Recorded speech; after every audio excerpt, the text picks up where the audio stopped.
Dito sa Northville 9 Rainbow Village ng Barangay Ibaw Este, isinasagawa ang proyekto ng North Bulacan District the United Methodist Church, ang Medical, Dental, Optical, and Counseling Mission in partnership with the Municipality of Calumpit headed by Mayor Jesse P. De Jesus.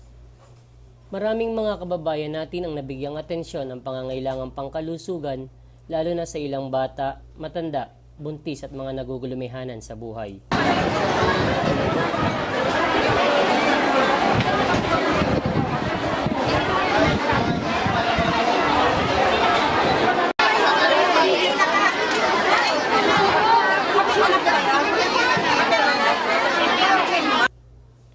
Siyam na doktor ang umasiste sa aspetong medikal na siyang tumingin sa mga kababayan nating may problema sa kanilang kalusugan.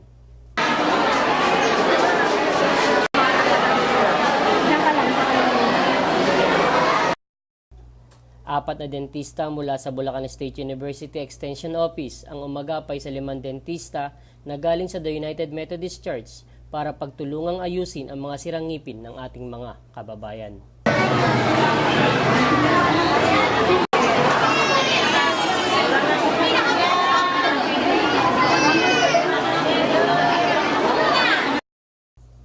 Mayroong 5 ophthalmologists ang nagtulong-tulong para tugunan ang mga lumalabong paningin ng mga taga Northville 9.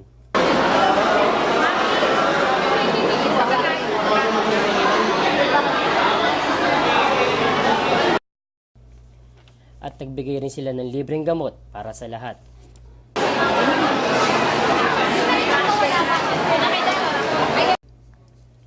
Mayroon ding taga-sukat ng level ng sugar para sa mga diabetiko.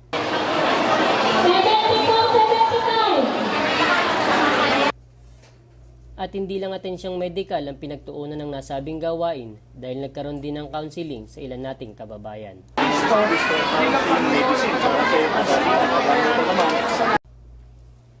Napakalaking pasasalamat ng ating pamahalang bayan sa panguna ni Mayor Jesse P. De Jesus sa naging tagumpay ng nasabing proyekto dahil sa maraming mga kababayan nating kalumpitenyo ang natulungan. At mula rito sa Northville 9, ako si Rolando Garcia at ito ang Balitang Kalumpit.